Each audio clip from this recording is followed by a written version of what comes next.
Good morning to all of you. सर्वांना good morning. Good morning. Today is the beginning of another new week. आणि आपण एक नवीन आठवडा या ठिकाणी सुरू करीत असता. I am sure each one of you have spent your wonderful Sabbath day study, praising and worshiping God.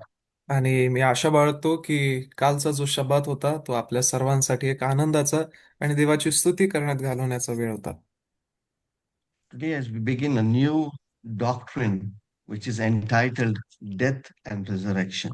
तर आज आपण एक नवीन तत्व पाहत आहोत ज्याचं शीर्षक आहे मरण आणि पुनरुत्थान. Now, if we have to think back into our life's journey and realize that our end of our life is death, आणि जर आज आपण परत एकदा आपल्या जीवनाबद्दल विचार केला तर आपल्या लक्षात येतो की आपल्या जीवनाचा शेवट म्हणजे मरण आहे. death is one thing that is not sure about the timing. आणि मरण ही एक अशी गोष्ट आहे की ज्याच्याबद्दल त्याच्या वेळेबद्दल आपण काही सांगू शकत नाही.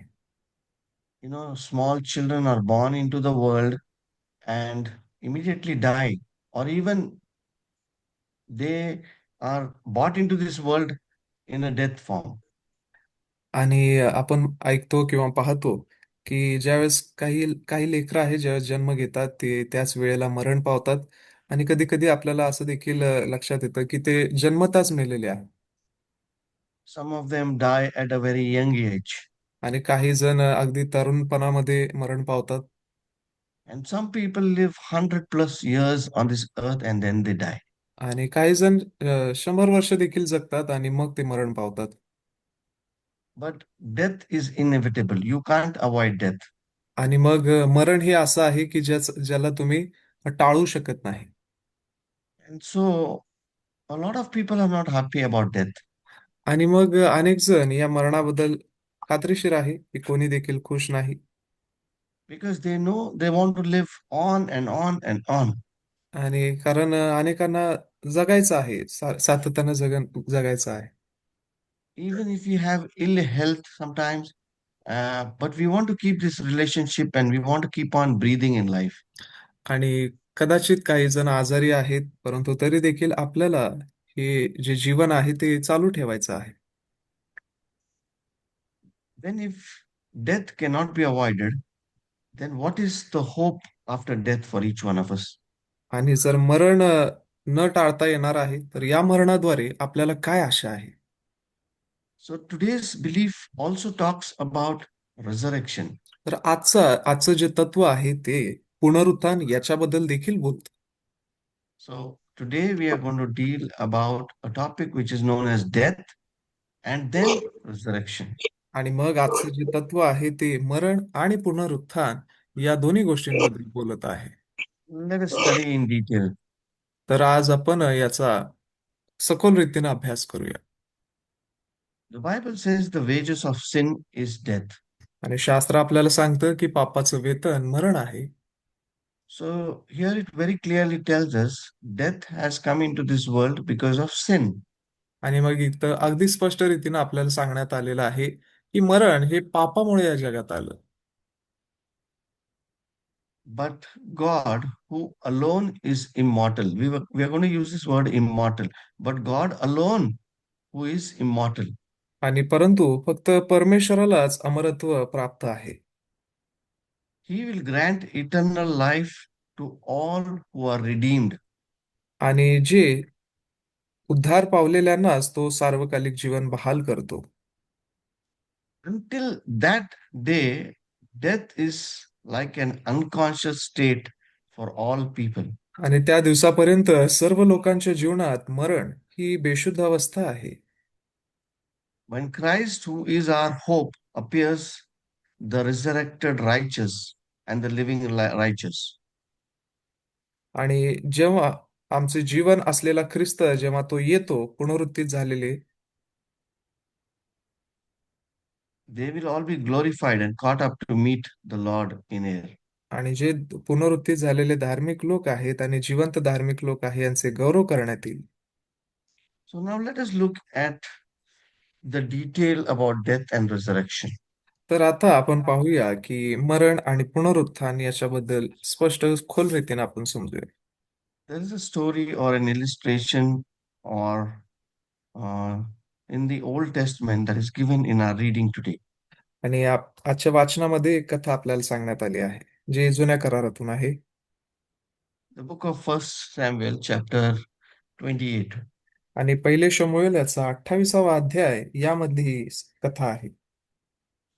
The Philistine army had moved into Shunem.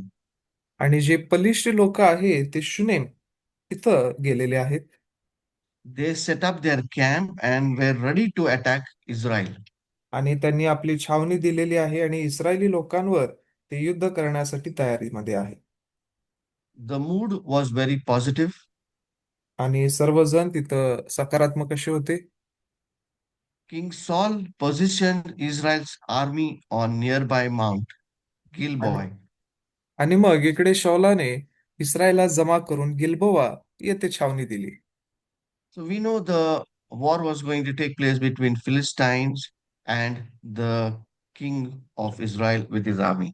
आणि मग आपल्या लक्षात येत आहे की इथं युद्ध होणार आहे. कोणामध्ये? पलिष्टी आणि इस्रायली लोकांमध्ये. And in the past, we have seen the assurance of God's presence had always seen that the king of Israel, Saul, who led the Israel army, was always victorious. आणि मग भूतकाळात देवाच्या उपस्थितीच्या अभिवचनामुळे शौल आपल्या शत्रूंवर निर्भीडपणे हल्ले करीत असे. But recently, it has come to notice that Saul had turned away himself from serving the Lord. परंतु नुकतंच लक्षात येत आहे की या शौलानं त्याच परमेश्वराची सेवा करणं सोडून दिलं होतं. He tried to contact God about the impending battle that was going to take place the next day. आणि मग त्या परमेश्वराजवळ त्यानं विचारपूस त्यानं केलेली आहे की याचा शेवट, या युद्धाचा शेवट काय होईल. But God had refused to communicate with him. परंतु परमेश्वरानं त्याला उत्तर देण्याचं नाकारलं. Every time Saul went with his army, Israel army, to fight, he would consult God what would be the results of that war. आणि मग हा जो शौल आहे तो या युद्धाचा शेवट काय होईल या सर्व गोष्टी जाणून घेण्याबद्दल अगदी उत्साही होता. But he was now very fearful about what was going to happen tomorrow. परंतु आता पुढं काय होणार आहे या सर्व गोष्टीबद्दल तो जरा घाबरलेला होता. And so he was questioning himself, I wish Prophet Samuel was there. आणि मग तो म्हणत आहे की जर शमूएल तिथं असता तर बरं झालं असतं. Because every time the king went for war, they consulted the prophets about what would be the result of that war. आणि ज्या वेळेमध्ये ते युद्धाला जाणार आहेत त्या अगोदर ते संदेष्टापर्यंत जाऊन विचारपूस करत असे की पुढं काय होणार आहे. And the prophets told them what would be the results of the war. आणि संदेश त्यांना सांगत असे की या युद्धाचा निष्कर्ष काय असेल. And the prophet that lived during the time of Saul was Prophet Samuel. आणि मग शौलाच्या कारकिर्दीमध्ये जो संदेष्टा जिवंत होता तो म्हणजे शमूएल हा त्यांचा संदेष्टा होता. But the question here is Samuel is dead and no longer there to counsel the king now.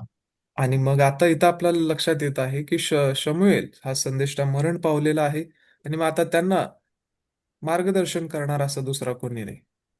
So King Saul was very desperate. आणि मग आता हा जो शौल राजा आहे तो खूप चिंतेमध्ये आहे. And so he decides to look for a medium who will tell him what is going to be the results of the war.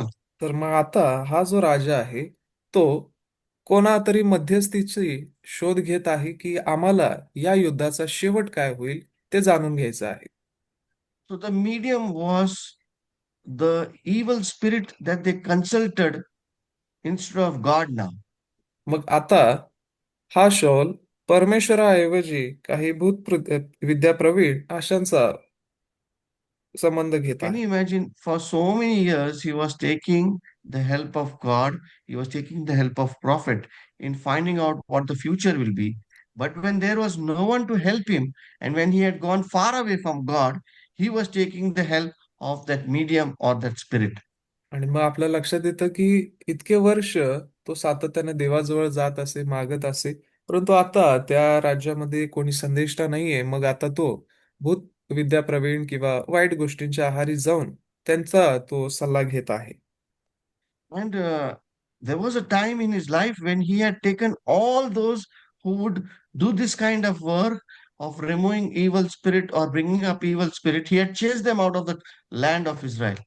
आणि एक वेळ अशी होती ज्या वेळेमध्ये जे असे भूत विद्या प्रवीण असतील, चेटकी असतील, या सर्वांना त्याने एका काळी आपल्या राज्यातून घालून दिलेलं होतं.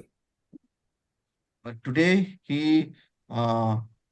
covered his face and he went to the lady who would bring out spirits and speak to them. परंतु आता तो स्वतःचं तोंड झाकून अशा या स्त्रीपर्यंत गेलेला आहे जी अशा चेटकिनीच्या गोष्टींमध्ये आहे. So the situation is that Samuel is dead. आता परिस्थिती अशी आहे की शमूएल तर मरण पावलाय. And he goes to that medium and he tells her, bring out Samuel to me.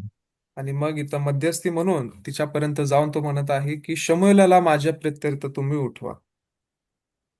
And so this lady performs some ceremonies and brings out the spirit. आणि मग इथं ही जी स्त्री आहे ती काही ना काही गोष्टी करून मग या शमूएलाचा आत्मा तिथं उभा करत आहे.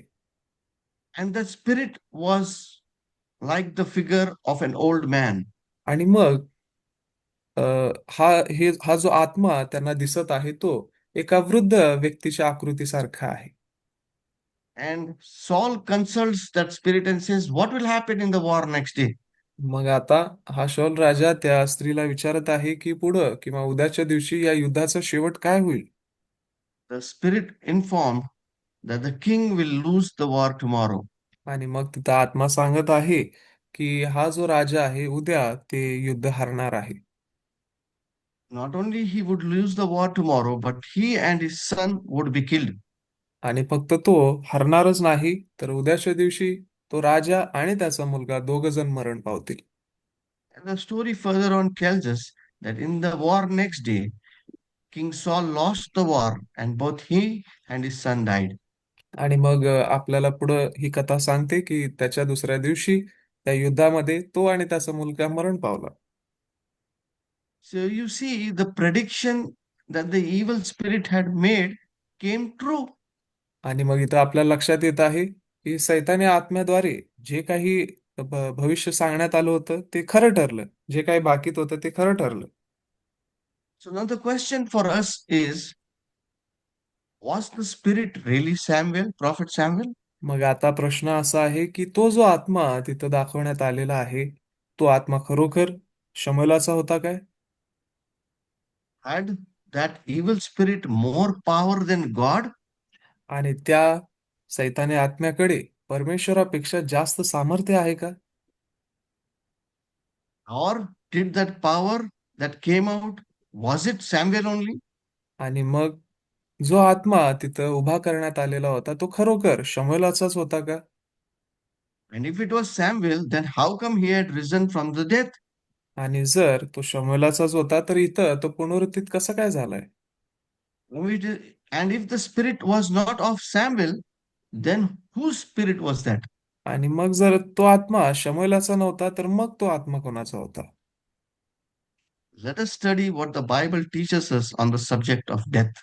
तर आता आपण अभ्यास करूया की मरणाच्या विषयी शास्त्र आपल्याला काय शिकवतं. Not only about death, but communication with the dead and the resurrection. आणि मग आपण पाहणार आहोत की फक्त मरणच नाही तर मृतांशी असलेला संबंध आणि पुनरुत्थान याची आपण शिकवण घेत आहोत.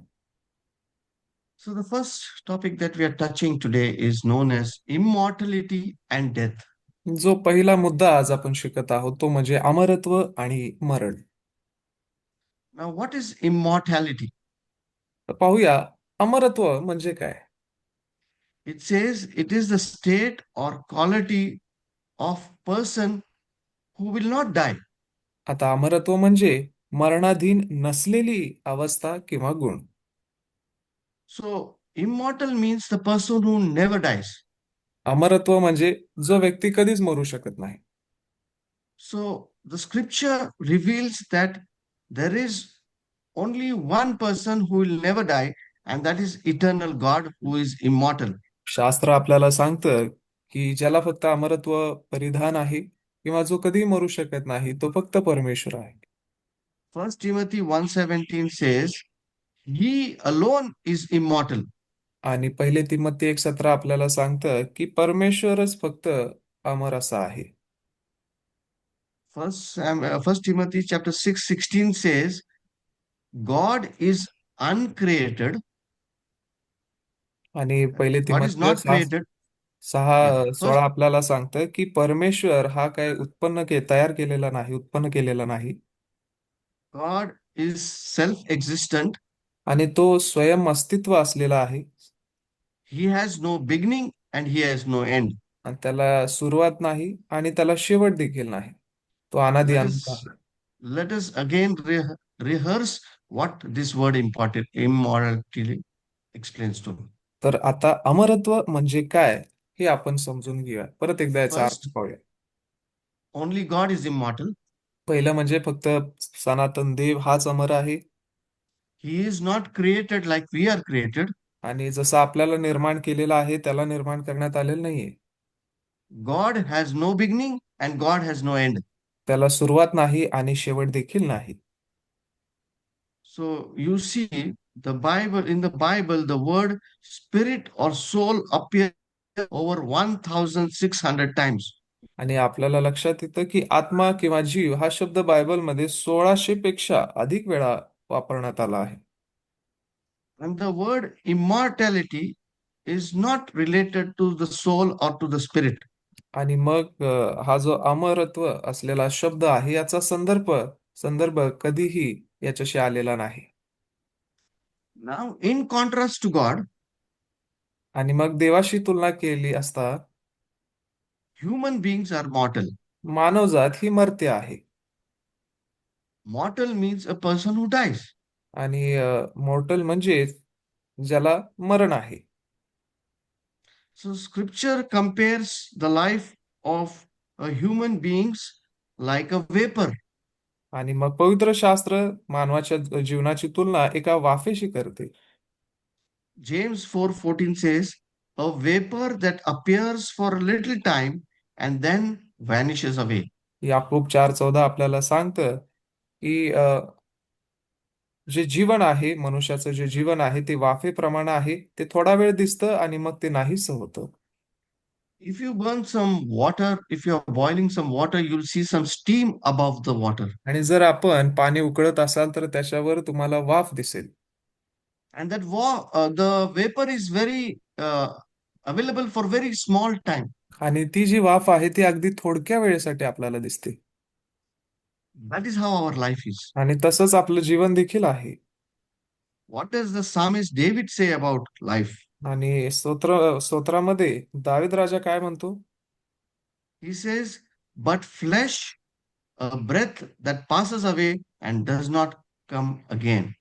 आणि मग ही जी वाफ आहे ते केवळ एक देहमय आहे आणि वाऱ्याची झुळूक निघून जाते आणि परत येत नाही असे ते आहे.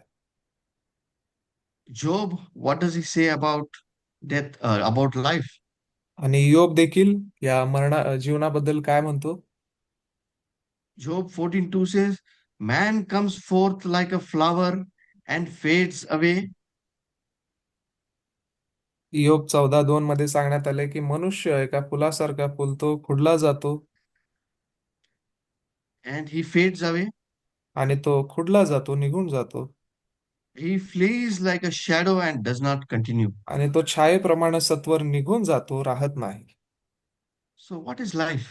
तर आयुष्य काय आहे?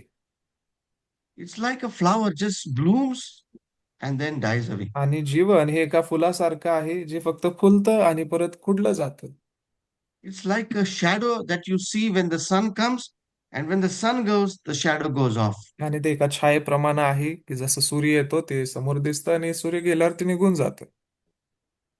God and human beings are made differently. Or, no, God and human beings differ from each other. आणि देव आणि मानवजात यांच्यामध्ये अगदी स्पष्ट आणि ठळक असा फरक आहे.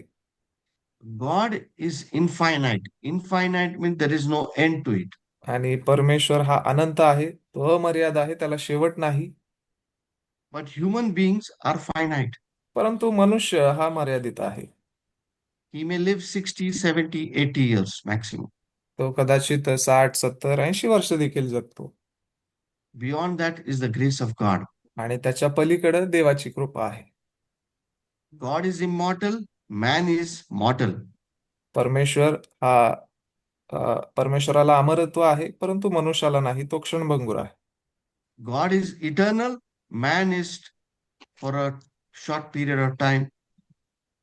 आणि परमेश्वराला अनंत काल आहे, परंतु मनुष्याला अगदी थोडकासा क्षण आहे. There is something known as conditional immorality. तर आता पुढचा एक मुद्दा आपण बघत आहोत की सशर्त अमरत्व. Conditional immorality means there was immorality with man for a certain period of time. आणि मग सशर्त अमरत्व म्हणजे मनुष्याकरिता अगदी थोडक्या वेळेमध्ये हे अमरत्व देखील त्यांना आहे. God formed man of the dust of the ground, परमेश्वर देवाने जमिनीतील मातीचा मनुष्य घडिला, breathed into his nostrils the breath of life, त्याच्या नाकपुड्यात प्राणवायू फुंकला, and man became a living being. आणि तेव्हा मनुष्य हा जीवधारी प्राणी झाला. So the creation reveals that human beings derived life from God. आणि मग आपल्याला उत्पत्ती सांगतं की मनुष्य हा परमेश्वराद्वारे निर्मित केलेला आहे. Because God made man out of mud, but the breath of life that God gave us was in man. आणि मनुष्याला जीवन हे देवाद्वारे मिळत आहे की परमेश्वरानं मातीचा मनुष्य घडिला आणि त्याच्या नाकपुड्यामध्ये त्याचा प्राणवायू फुंकला. So for a temporary period, Adam and Eve were immortal. आणि मग थोडक्या वेळेकरता आपल्याला लक्षात येत आहे की आदाम आणि हवा हे देखील अमरत्व असलेले आहेत, अमर आहेत. For a little while. थोडक्या वेळेकरिता. Because when God created Adam and Eve, He gave them a free will, the power to choose. कारण ज्यावेळेस परमेश्वरानं या आदाम आणि हवेला निर्माण केलं त्यावेळेस त्या दोघांना निवडीचं स्वातंत्र्य दिलेलं आहे. They could obey or they could disobey. ते आज्ञा पाळू शकतात किंवा आज्ञा न देखील पाळू शकतात. They could exist depending upon God's obedience through God's power. आणि मग ते परमेश्वराचं जे सामर्थ्य आहे ते त्याच्या आज्ञा पालनाद्वारे अनुभवू शकत होते.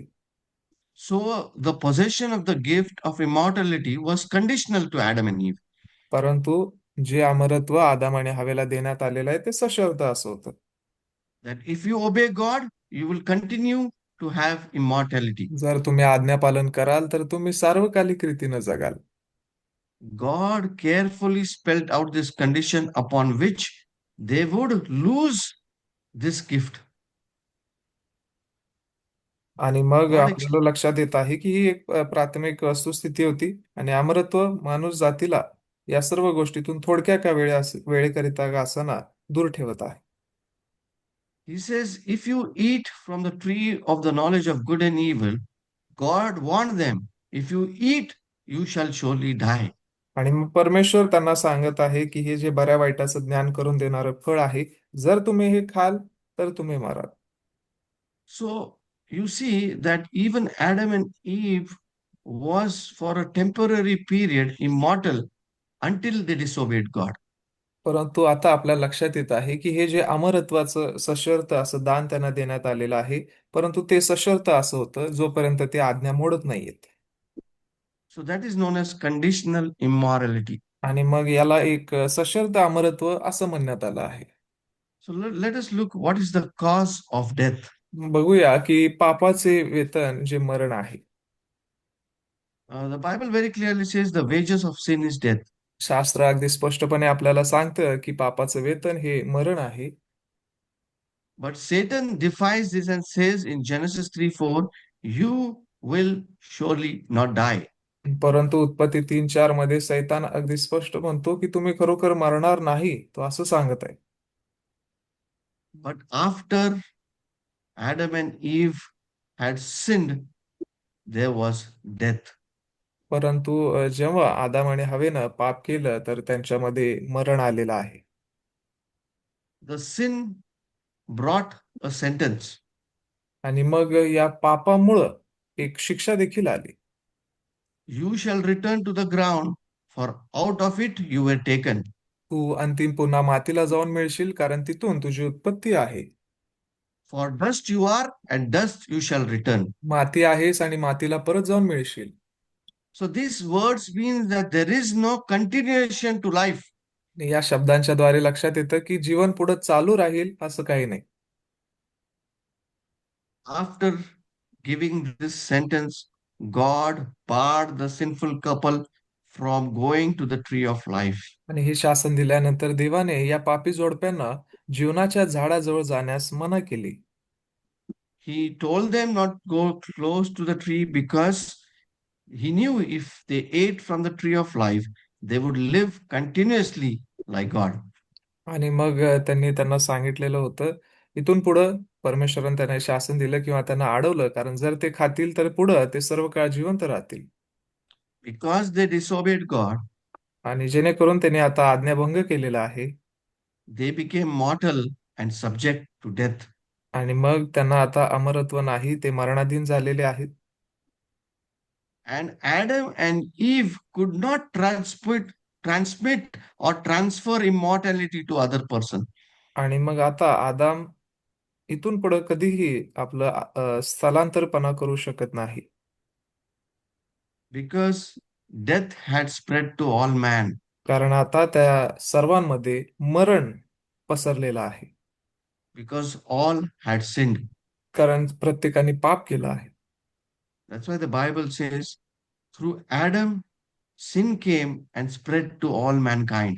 आणि म्हणून शास्त्र आपल्याला सांगतं की आदामाद्वारे पाप आलं आणि सर्व मनुष्य जातीमध्ये ते पसरलं. It was only God's mercy that kept Adam and Eve from dying immediately. आणि ही फक्त देवाची कृपा करुणा आहे की जी त्या आदामाने हवेला त्याच क्षणी मरणापासून वाचवत होती. Revelation chapter 13, 8 says, the Son of God had offered to give his life so that they may have another opportunity. आणि प्रगटी 13:8 आपल्याला सांगत आहे की देव पुत्र आपला स्वप्राण देण्यास राजी झाला, जेणेकरून त्यांना दुसरी संधी मिळू शकेल. A second chance. दुसरी संधी मिळू शकेल. He was the lamb slain from the foundation of the world. आणि तो जगाच्या स्थापनेपासून वधलेला कोकरा होता. Let us look at one last point for today, which is, what is the hope for humanity then? आणि एक शेवटचा मुद्दा आपण पाहूया की तर मग आता या मानव जातीला काय आशा आहे. Because we saw that wages of sin is death, and कारण if wages of sin is death, then we have no life eternal. कारण मग आपण पाहतो की पापाचं वेतन मरण आहे, आणि मरण असल्यामुळे त्यांना आता सार्वकालिक जीवन नाहीये. But there is a hope that God gives humanity. परंतु तरी देखील मानव जातीला एक आशा परमेश्वर देत आहे. All the people are born mortal. जरी लोक विनाशीपणात जन्माला येतात, The Bible encourages them to seek immortality. परंतु तरी देखील शास्त्र त्यांना उत्तेजन करते की तुम्ही अमरत्व मिळवायची, अविनाशीपण मिळवण्याची खटपट करा. And how can we receive immortality? तर आपल्याला अमरत्व कसं काय मिळू शकेल. Jesus Christ is the source of immorality. आणि प्रभू येशू ख्रिस्त हाच याचा एक स्रोत आहे. Romans 6:23 says the gift of God is eternal life in Christ Jesus our Lord.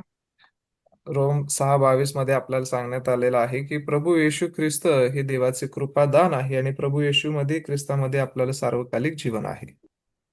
He has abolished death and brought life and immortality to light. त्याने मरण नाहीसं केलेलं आहे आणि सुवार्तेच्या द्वारे जीवन आणि अविनाशीपणा प्रकाशामध्ये आणली आहे.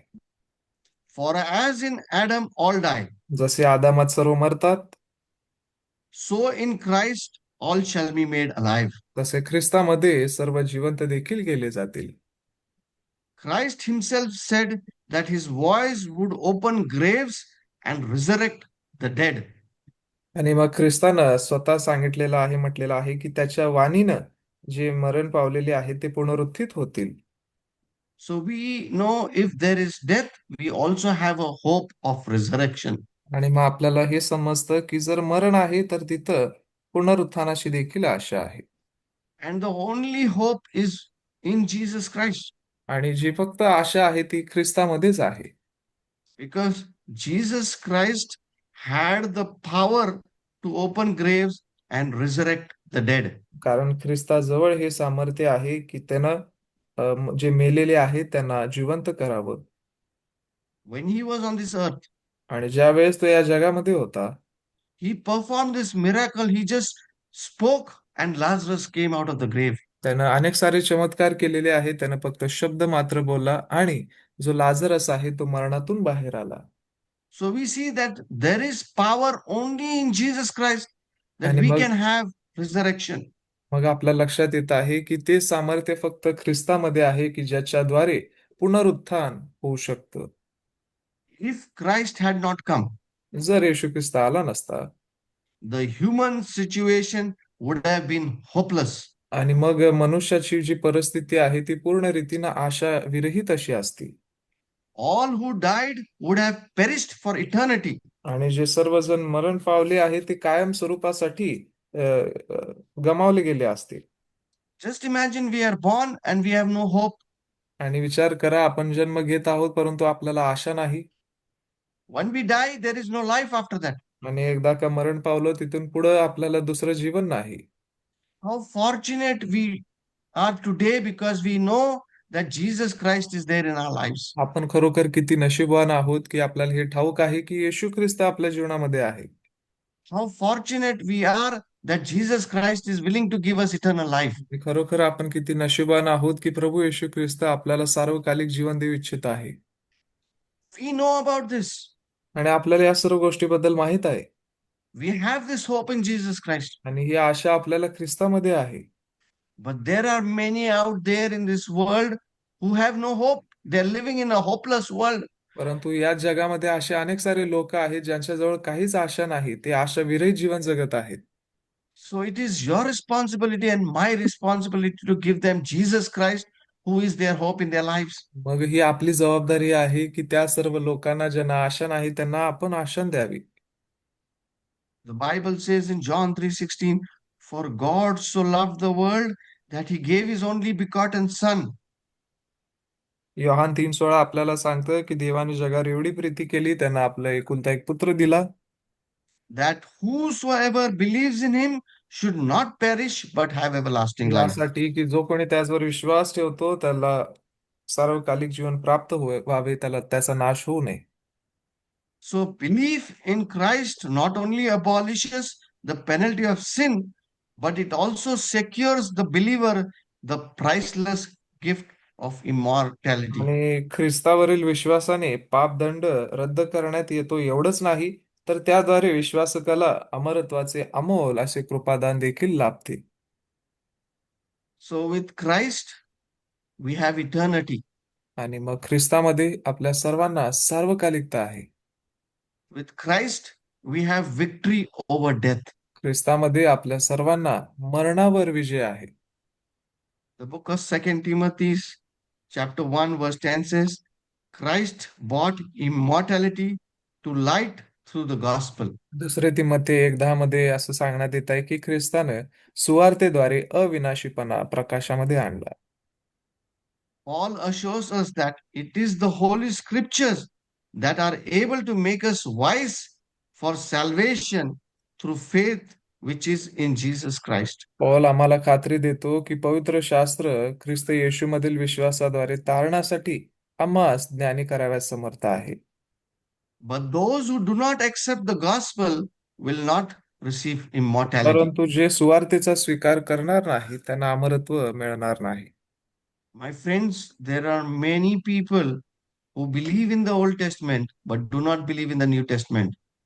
प्रियानो, या जगात अनेक अशी लोक आहेत, ख्रिस्ती आहेत, जे जुन्या करारावर विश्वास ठेवतात पण नव्या करारावर ठेवत नाहीत. They do not believe in the gospel of Jesus Christ. अनेक जण ख्रिस्ताच्या या सुवार्तेवर विश्वास ठेवत नाहीत, शुभवर्तमानावर विश्वास नाही ठेवत.